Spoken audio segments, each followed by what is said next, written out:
ስለ ፀጉር አይነት በደንብ ማወቅ ፀጉራችንን በትክክል ለመንከባከብ የሚስማማውን ምርት ለመምረጥ እና ጤናማ እድገት እንዲኖረው ለማድረግ የመጀመሪያውና ዋነኛው እርምጃ ነው። ለመሆኑ ፀጉራችሁን ቅባት ተቀብታችሁ ቅባቱ ፀጉራችሁ ሳይገባ ዝም ብሎ ከላይ ሲንሳፈፍ ወይንም ደግሞ ተቀብታችሁ ወዲያውኑ ድርቅ ይልባችኋል? ውድ ቅባቶችን ከመግዛታችሁ በፊት ይህንን ቪዲዮ ማየት እና የፀጉራችሁን አይነት ማወቅ ግድ ይላችኋል። እንግዲያውስ ዛሬ የፀጉራችሁን አይነት እና ምን አይነት ቅባት መጠቀም እንዳለባችሁ የሚያሳይ ቪዲዮ ስለሆነ ይዤ የመጣሁት ይህን ፕሮግራም መጀመሪያ ቪዲዮውን ላይክ በማድረግ መጀመር አለባችሁ። ለዚህ ቻናል አዲስ ከሆናችሁ ደግሞ ሰብስክራይብ ማድረግ እንዳይረሳ። እሺ ወደ ፕሮግራሙ እንሂድ። የመጀመሪያው ፀጉር ፖሮሲቲ ማለት ምን ማለት ነው? የፀጉር ፖሮሲቲ ማለት ፀጉራችን እርጥበት ወይንም ደግሞ ውሃንና ቅባት ምርቶችን የማመጣጠንና በውስጡ ጠብቆ የማቆየት ችሎታ ማለት ነው። ቀጣይ ስለ ፀጉር ፖሮሲቲ ነው የምናየው። እንዴት ነው የፀጉር ፖሮሲቲያችንን የምናውቀው በሚለው ሙከራ እናደርጋለን ማለት ነው። ይህ ሙከራ ፀጉራችሁ እርጥበትና ቅባታማነትን የመሳብ አቅሙ ምን ያህል እንደሆነ ይነግራችኋል ማለት ነው። ዛሬ የትኛው የፀጉር አይነት እንዳላችሁና ምን መቀባት እንዳለባችሁ በዝርዝር የምነግራችሁ ነው የሚሆነው። የፀጉር ፖሮሲቲ ለማወቅ በመጀመሪያ ፀጉራችሁን በሻምፖ ታጥባችሁ ከደረቀ በኋላ አንድ የፀጉር ዘንጋችሁን ወስዳችሁ አሊያ ደግሞ ስታበጥሩ ቡርሹ ላይ የሚቀረውን ፀጉር ብርጭቆ ውስጥ ትጨምሩታላችሁ። ከዛ ከ3 እስከ 5 ደቂቃ ታቆዩታላችሁ ውጤቱን ለማወቅ ማለት ነው። እና በዚህ ውጤት ውስጥ የሚሰጣችሁ 3 አይነት ነገር ነው። ወይ ከላይ ይንሳፈፋል፣ አለበለዚያ ደግሞ ከታች ወይም ደግሞ መሃል ላይ ሚዲየም ላይ ይቀራል ማለት ነው።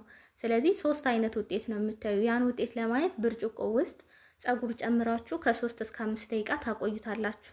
ከላይ ለሚንሳፈፍ ሎ ፖሮሲቲ ለሆነ ፀጉር ይሄ በምስሉ ላይ እንደምታዩት ፀጉራችሁ ከላይ ከተንሳፈፈ የፀጉራችሁ ቀዳዳ በጣም ጥብቅና የተዘጋ ነው ማለት ነው።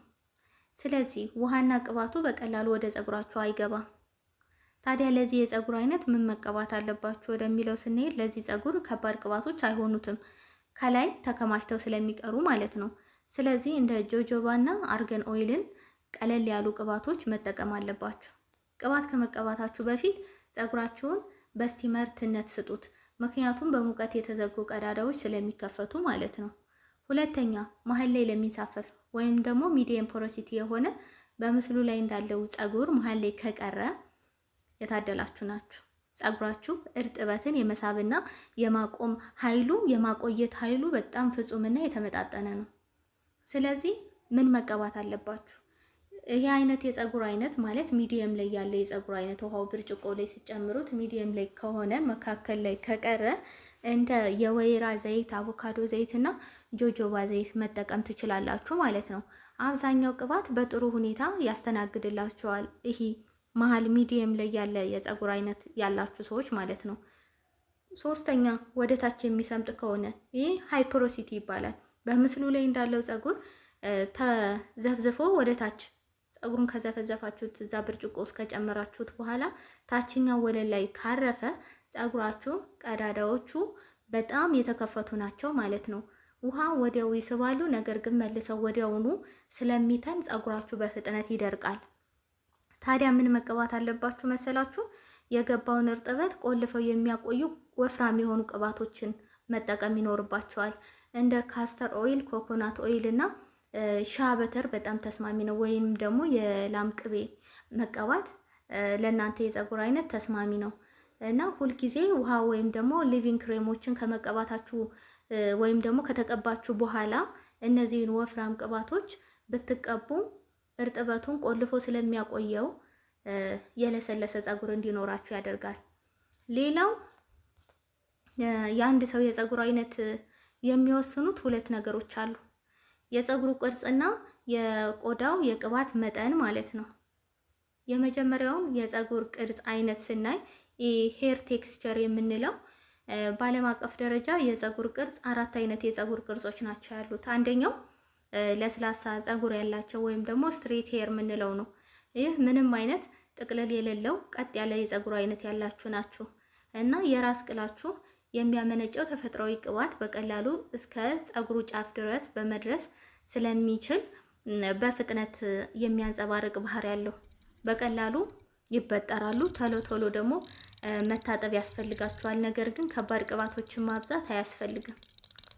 ሌላኛው ሁለተኛው ዌቭ ፀጉር ሲሆን ይሄ ዌቭ ሄር ያላችሁ ሰዎች ይሄ ቀጥተኛም ያልሆነ ጥቅልልም ያልሆነ ልክ እንደ ፊደል ኤስ ቅርጽ ያለው ማለት ነው እና ይሄ መካከለኛ ውፍረት አለው። ከጫፍ አካባቢ የመድረቅ ባህሪ ሊያሳይ ይችላል። ሶስተኛው ጥቅልል ፀጉር ወይም ደግሞ ከርሊ የሆነ ፀጉር ያላቸው ናቸው። ይህ ፀጉር ግልጽ የሆነ ጥቅልል ያለ ቅርጽ ያለው የፀጉር አይነት ነው እና የራስ ቅሉ ቅባት እስከ ጫፍ ድረስ በቀላሉ ስለማይደርስ የመድረቅና የመያያዝ ከፍተኛ ባህሪ ያለው። እርጥበት በጣም ይወዳል። ሊቪንግ ኮንዲሽነር እና መካከለኛ ቅባት ብትቀቡት ለዚህ አይነት ፀጉር በጣም ተስማሚ ነው። አራተኛው ጥቅጥቅ ያለ ፀጉር ወይንም ደግሞ ኪንኪ ሄር የምንለው ነው። ይሄ አብዛኞቹ የአበሻ ፀጉር የምንለው ሲሆን በጣም ጥቅጥቅ ያለና ፊደል ዜድን የቅርጽ አይነት የሚሰራ አይነት ነውና ይህ አይነት አራተኛው የፀጉር አይነት ሲሆን በጣም ጠንካራ ቢመስልም በተፈጥሮ ግን በጣም ስስና በቀላሉ የሚሰባበር ስስ ፀጉር ነው። በፍጥነት እርጥበትን ያጣል፣ ሲደርቅ ደግሞ በጣም ያጥራል። ከፍተኛ እርጥበትና እንክብካቤ ይፈልጋል። ወፍራም የሆኑ ቅባቶችን እንደ ካስተር እና ኮኮናት ኦይል አሊያም ደግሞ ሺያ በተር ለሱ ፀጉር በጣም ተስማሚ ነው። ሌላው ሁለተኛው የራስ ቅል ሁኔታ ነው። ፀጉራችንን በምንታጠብበት ጊዜ የቆዳችንን ሁኔታ ማወቅ አለብን። የመጀመሪያው ደረቅ ፀጉር ነው። ይህ ድራይ ሄር የምንለው የራስ ቅሉ በቂ ቅባት የማያመነጭ ሲሆን ፀጉሩ ሲታይ የመደብዘዝ ስሜት ይታይበታል። አሁን ፀጉራችሁን ካወቃችሁና ከለያችሁ በኋላ ምን ማድረግ እንዳለባችሁ ልንገራችሁ። ለጥቅጥቅና ታይፕ 4 ላይ የነገርኳችሁ የፀጉር አይነት አለ አይደለም?